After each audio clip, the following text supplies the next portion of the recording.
Welcome, everybody, to Inner World, episode 4. It's been a little while since we got one of these put together, but I'm excited. You know, the inspiration has struck, and I've got some really interesting material here. We're going to be talking about potentially some of history's greatest forgeries. And that's something that people familiar with Dylan's work should be definitely not estranged to that concept. He's done a great job, is particularly showing the forgeries of like the church and church history.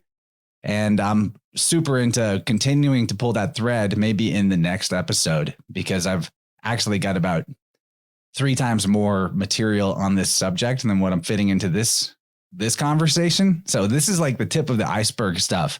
Keep that in mind as we go through. The examples that we'll be talking about are literally the tip of the iceberg. History is fake and gay. And I'm like, I know that's like phrase people say, but in this case, both are pretty much true. So it's going to be a fun, mind-opening, eye-opening experience to examine some of the things I've got. It looks like the Renaissance was the time period where a lot of this forgery really took off. But going back to, like I said, Dylan's work, especially on the early church fathers, things that he's covered, exposed by the Reverend Robert Taylor in the Spirit World book series, demonstrates that this is not like, the Renaissance was not the exception. This is the rule, but because of the maybe closer proximity to us in history that the Renaissance is, we've got a better idea of, despite the fact that the academic mainstream just gobbles up a lot of this stuff, we have a lot better idea of how likely the forgeries were in that time period. Whereas you go back to the early church fathers and they're just admitting it, they're praising it as like it's a service to the church or to God. It's all pretty crazy. What I want people to come away from this conversation with is an opened up imagination into like, not just what happened historically. What is the Roman Empire? Was there such a thing as the ancient Greek world that were sold?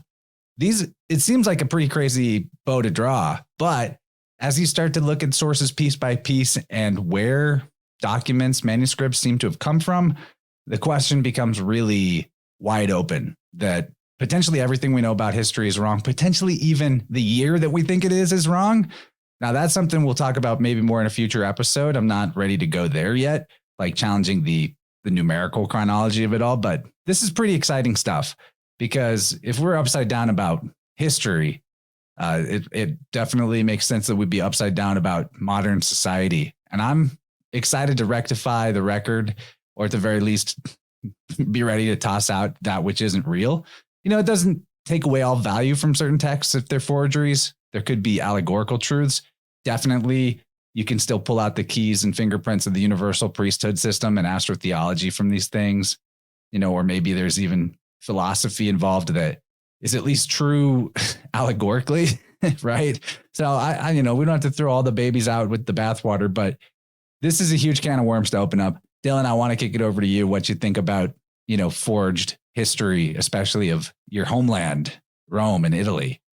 Well, first of all, I'm so excited for this because for the audience who sees this, all of you guys, I'm getting this from chance the first time. So it's all fresh for me, just like it's going to be for you who watch it. So thanks for putting this together. And when I hear you talk about the greatest forgeries, I'm ecstatic to see what you've got in store for me. And I'll be able to give my reaction. And I also want to give credit. I haven't really discovered any forgeries of like the historical things. A lot of them I learned through other researchers. And because I read so many old texts, I am meticulous. Whatever I do in life, I chart my progress. And so at the end of my research, I had all these notes of different people talking about forgeries and demonstrating why they are forgeries. And so I kind of put as many of them together in a succinct way that was pertinent to the Spirit World series. So I just want to make sure I give credit to everybody else that I learned a lot through them. I think where I come into play is because by having to read all these old texts, I ended up kind of like you, learning how to read Hebrew, Greek, Phoenician, Etruscan, and all the other old letters, the alphabetical systems. And once you know what letters a people had at a certain time, then when you see these inscriptions that people discover later on, and they're claimed to be from these times, but they're using letters that those cultures hadn't incorporated into their alphabets yet, you can see that that's fraud. Namely, for example, there's stele that are claimed to be Phoenician, but they use letters like Qaf, which is like it's like Q, and they didn't have Q in their original alphabet. And so when they're claiming this is from this old time, the fact that they're using the modern system shows you that that's a forgery, or at the very least, it's misstated if it's not a forgery. So I'm very excited about that. And, I was thinking about this in the car yesterday while I was driving, like, what are the implications? And I had to catch myself because I tend to fall into the trap of like that logical fallacy where you say, well, people think this, or people, and it's really, we don't really have the right to speak for other people. So I'm going to try my best. And if you can help catch me when I don't talk about myself, just so I can kind of like cultivate this standard. But when I think of forgery, the problem with it is that it forces you into this situation where you never really get to just accept anything. Like the fact that no matter what we do in life, we have to think about people's angles and human nature. And that can be heartbreaking depending on what kind of person you are, because it puts you in a situation where you're forced to play a game that you really didn't want to play, right? And this could be something as simple as intersexual dynamics and learning how the real hidden nature of the opposite sex for whatever you are and how to negotiate with that. And sometimes that can come across as ruthless or whatever else and cause heartbreak. Sometimes it's having to deal with the way government works and the way we're taught things work, but then there's a whole hidden system under that. So now that, that when you start learning about that and people start learning about the meat grinder of the legal system and how out of control that is, that can cause a lot of internal struggles and all that stuff. And then the same thing with history. And it's like we are taught one thing and it's based on lies. And that can be heartbreaking because now you're forced to realize I can't just even trust basic things like history anymore because there's that much agenda and people are so eager to put their own spin on things or make up things where there's no available information, and it leads us astray. And if you don't know the truth and you follow that, like the lies or whatever else, it can put you in a situation where you end up going somewhere or being in a dangerous situation that you wouldn't otherwise have been exposed to had they not lied to you. So that's the real problem with lying. And I want to make it clear that like, I'm not against people who, we all lie to a degree, right? Sometimes we'll do subtle lies where we'll say, like if someone basically says, hey, how are you? And you're like, oh, I'm great, but deep down you've got some serious problems. You just don't want to make those problems other people's problems. I'm not talking about those kind of lies. I'm talking about these people who go out of their way to create narratives that will influence people to behave a certain way so that they can control them. And that's what we really see going on in this historical record. And I talked about this with Crow, which will be coming up in a couple of weeks. He noticed some implications about, how when we've covered like how in the Gospel of Luke, it talks about how Augustus Caesar taxed the whole world. And there's not one historian in the history of the world that mentions, the Roman Empire, the entire Roman Empire being taxed, let alone the whole world being taxed. So you see this thing that is very bizarre, but Crow noticed that where he thought about the implications of, well, they might be seeding the idea that pre-programming to get people used to a one world tax. And when you look at that with cryptocurrency and digital money, that's the ultimate agenda for this weird cabal that's trying to control everything.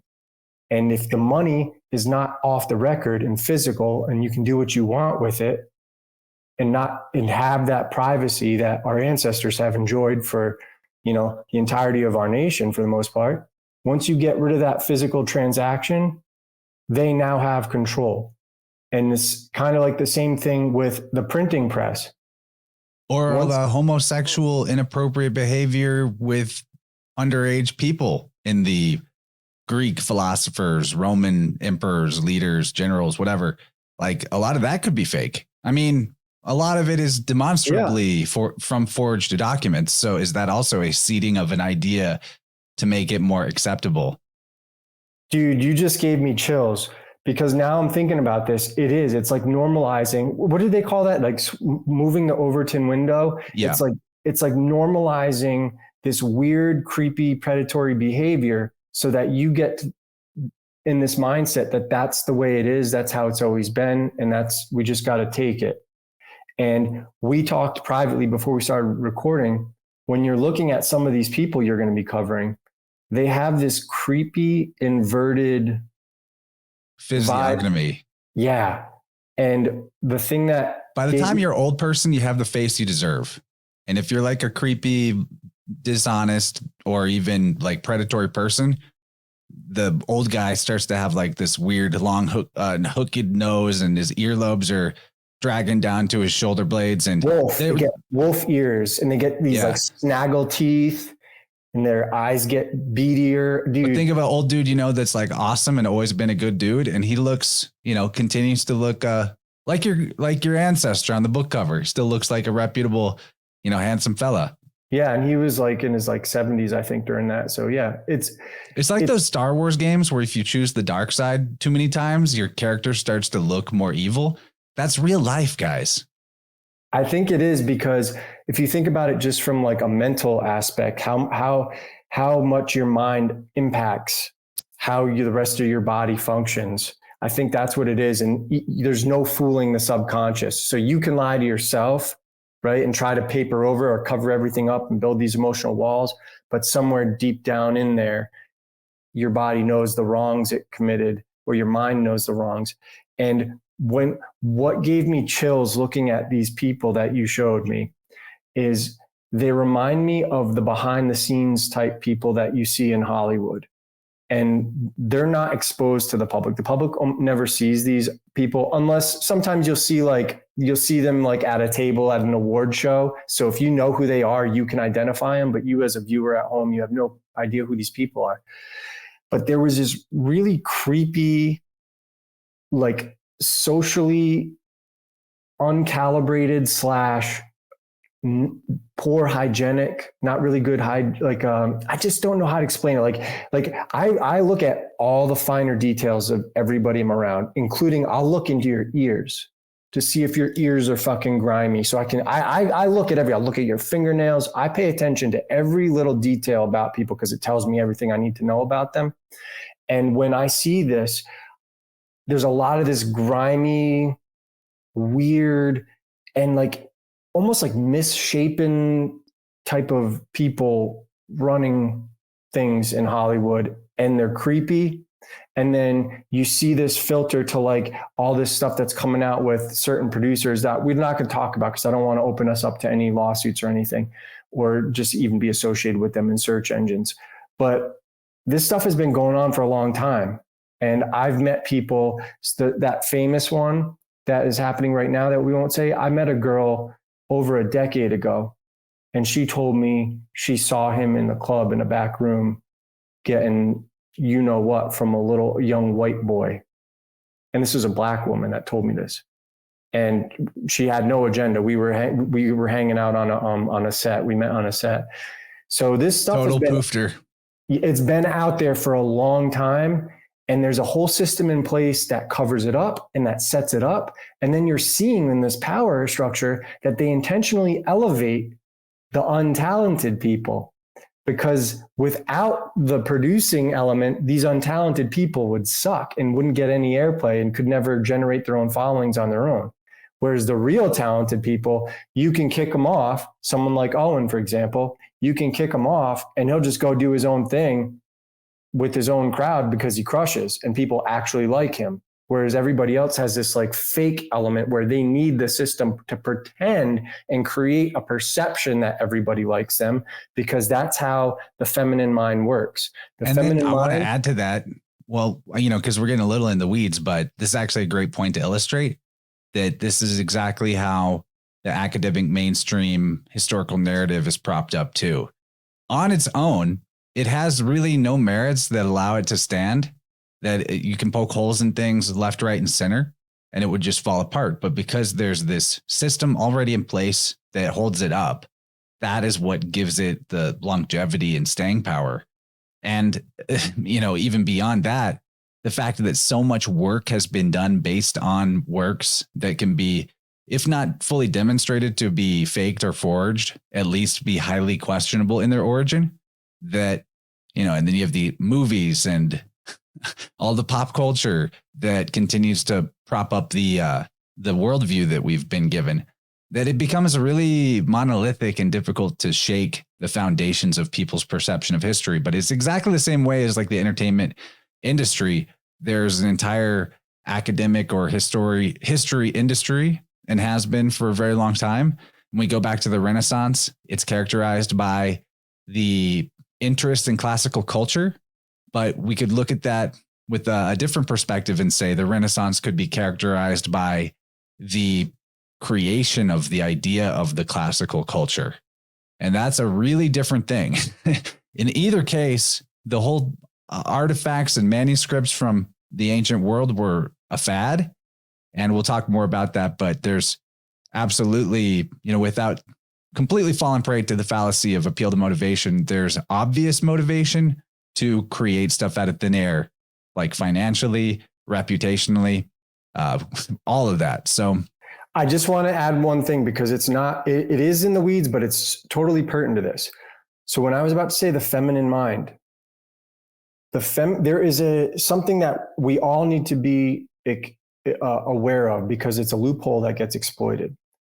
We've seen people test this out, where if you can project that, there was one guy who they pretended he was like a heartthrob, like young music star or something like that. And people were following him around in like Vegas or something like that.